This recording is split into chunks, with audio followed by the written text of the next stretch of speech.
ঢাকা-৯ আসনের স্বতন্ত্র প্রার্থী ও জাতীয় নাগরিক পার্টি এনসিপির সাবেক নেত্রী তাসনিম জারার মনোনয়নপত্র বাতিল ঘোষণা করা হয়েছে। শনিবার মনোনয়ন যাচাই-বাছাই শেষে রিটার্নিং কর্মকর্তারা এই সিদ্ধান্ত নেন। ঢাকা বিভাগের অতিরিক্ত বিভাগীয় কমিশনার মোহাম্মদ আজমল হোসেন জানান, প্রার্থী হিসেবে প্রয়োজনীয় ভোটারের স্বাক্ষরের সংখ্যাগত শর্ত পূরণ করা হলেও প্রস্তাবক ও সমর্থক হিসেবে দেওয়া ১০ জনের মধ্যে ২ জন ওই আসনের ভোটার নন। নির্বাচন বিধি অনুযায়ী এ ত্রুটির কারণে মনোনয়ন বাতিল করা হয়েছে।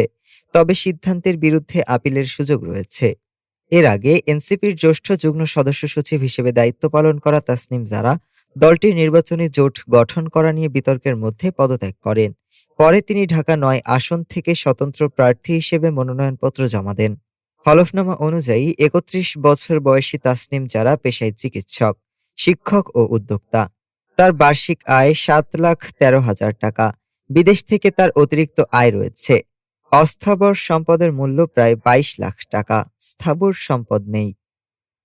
ডেস্ক রিপোর্ট, আজ বার্তা।